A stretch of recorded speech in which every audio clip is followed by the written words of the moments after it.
Bonjour à tous. Désolé pour cette petite voix qui va pas énormément porter. Comme vous le savez, en tout cas, ça fait bien plaisir que vous soyez tous là. Ça monte très vite en plus. Déjà 44 jours que je n'ai pas fait de live et que je n'ai pas fait énormément de stories pour les raisons que vous connaissez suite à ma maladie du Covid, variant anglais. Donc, et ensuite, cette convalescence un peu difficile, mais on lâche pas. Je commence à retrouver ma voix, un peu enrouillée, mais on est sur le bon chemin. Je tenais à vous remercier juste avant d'entrer dans le vif du sujet de tous vos messages de sympathie, d'amour et de bienveillance qui font énormément plaisir à tous ces gens qui sont investis et également à tous ces parents et frères et sœurs qui sont malades et qui m'envoient des messages sur la maladie que nous avons eue en commun. Voilà, ça c'est à la première des choses.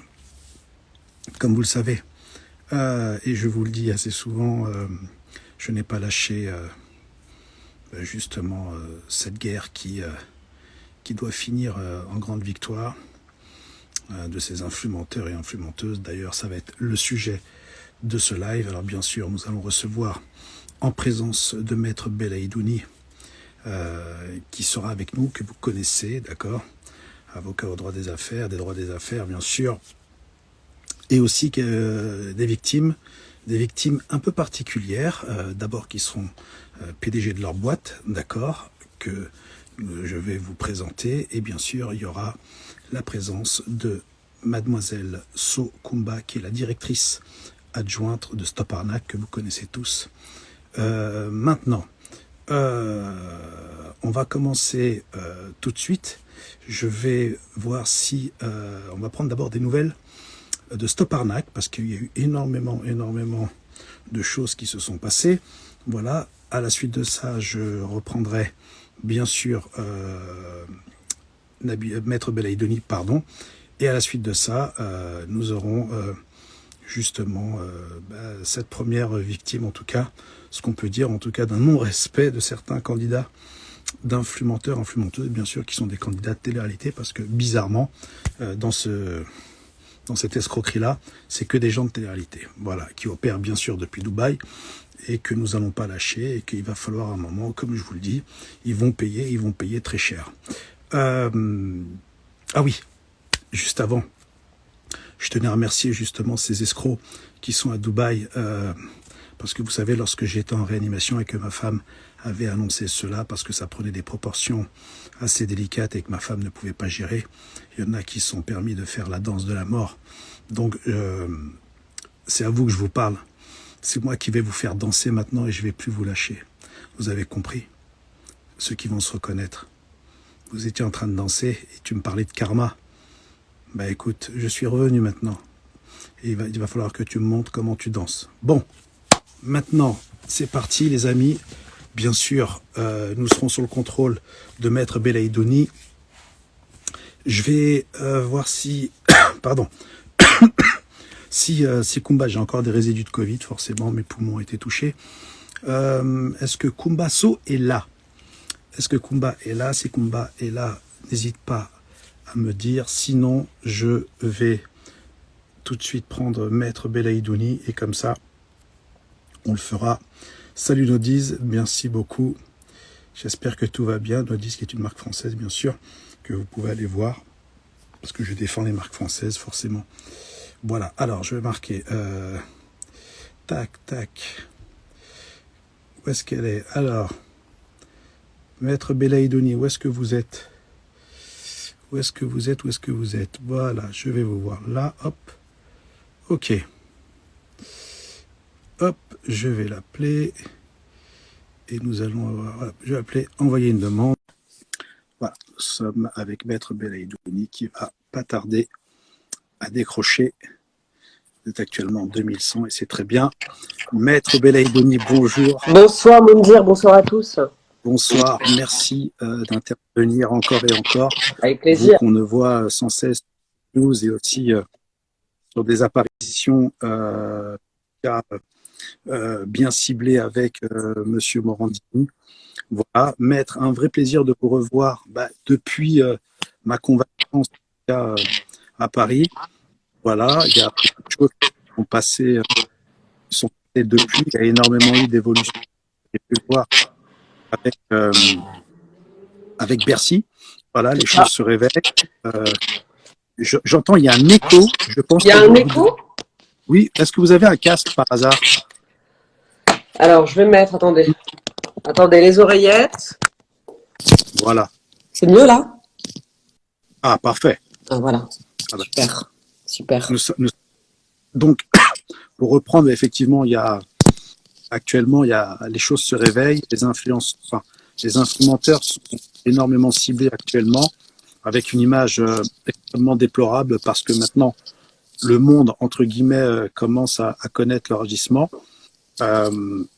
Aujourd'hui, vous, comment c'est perçu aujourd'hui dans le monde justement de la défense, comme on dit, ou dans les avocats? Je pense que vous en avez entendu parler un petit peu. Ce qui est certain, c'est qu'il y a une prise en compte maintenant des politiques sur ce problème, parce que je pense que tout le monde se rend compte qu'il y a des sommes en jeu qui sont énormes et qu'il y a une réglementation qui est insuffisante et qui, en tout cas, ne suffit pas pour arrêter des agissements qui, souvent, Moundir, confinent à l'escroquerie en bande organisée. On en parlera peut-être tout à l'heure, mais c'est de ça dont il s'agit. Quand Monsieur le ministre parle de publicité trompeuse ou de publicité agressive parce que les influenceurs inciteraient les enfants à acheter, c'est vrai qu'il y a des délits liés à la publicité, parce que les influenceurs se lavent un peu les mains et disent « Ah ben nous, on fait la pub pour des marques, on est responsable de rien. » Leurs agents, pareil, « Ah ben nous, on est responsable de rien. » À croire qu'ils n'ont aucune responsabilité, ce sont des professionnels. Ils ont une responsabilité au moins de vérifier les sociétés avec lesquelles ils font des contrats. C'est la base. C'est trop facile ensuite de se laver les mains et de dire « Moi, je suis responsable de rien. » Je pense que tout le monde est d'accord. Et de laisser les consommateurs ensuite sans recours. Enfin, ils pensent qu'il n'y a pas de recours parce que les recours existent et on en parlera plus tard, même s'ils sont à l'étranger, encore une fois. Donc, il y a une prise en compte des politiques et à partir du moment où il y a une prise en compte de nos politiques, les choses vont changer. Je pense que des actions judiciaires sont engagées, des enquêtes sont menées avec des moyens considérables, aussi considérables que les sommes en jeu, ou les sommes qui sont revendiquées fièrement par ces influenceurs, qui indiquent gagner parfois près de 300 000 euros par mois. J'ai vu une vidéo, j'ai trouvé ça quand même assez stupéfiant. Alors c'est très bien de gagner beaucoup d'argent, mais quand on gagne beaucoup d'argent, on a une responsabilité, parce qu'on est comme un dirigeant d'entreprise. Parce qu'aujourd'hui, gagner 300 000 euros par mois, moi j'en connais pas beaucoup des PDG qui gagnent 300 000 euros par mois. Et donc, je veux bien avoir c'est très très bien de gagner de l'argent, mais en face, on a quand même des responsabilités et des obligations. Voilà. Donc, il y a une prise en compte des politiques, il y a une prise en compte aussi par les médias, parce que j'ai vu plein d'articles de presse passer. Je crois qu'il y a aujourd'hui, je crois que tout le monde commence à se rendre compte que il y a un problème, il y a besoin de légiférer, il y a un vide juridique dans lequel surfent les influenceurs de manière délibérée. Alors, ils continuent, ils persistent à agir, et de moins en moins, je crois. Je crois que les actions que vous menez, Moundir, contribuent à les inciter un peu à freiner et à être un peu plus prudents, parce que les risques, ils ont commencé à lever le pied sur certains placements, en tout cas. Et des jeux de gambling où, effectivement, ils opèrent depuis Dubaï, alors que s'ils étaient un minimum intelligents, ou si peut-être leur pseudo-agent, et pardonnez-moi de ne pas mettre, était aussi intelligent, il saurait que dans les pays, entre guillemets, musulmans ou des Émirats, que le jeu est réprimandé comme un sacrilège total. C'est-à-dire que c'est la prison de suite, il n'y a pas de jugement. Donc je pense ils pensent que Dubaï est un peu comme le bouclier du Capitaine America, c'est-à-dire qu'ils pensent qu'ils sont invincibles. Mais en fait, je pense qu'ils confondent l'immunité fiscale que peut leur donner la résidence à Dubaï et l'immunité pénale. Parce que ça reste des Français, de nationalité française, jusqu'à preuve du contraire, et les infractions, un des éléments des infractions sont commis en France. Donc de toute manière, la responsabilité pénale peut être engagée en France. Ça, il faut le répéter. C'est pas parce on se cache à Dubaï derrière un téléphone qu'on ne peut pas être poursuivi en France. Et quand vous avez un procureur à Paris qui reçoit 500 ou 1000 plaintes contre un influenceur, parce que les consommateurs aujourd'hui ils sont démunis, ils en ont ras-le-bol de se faire avoir.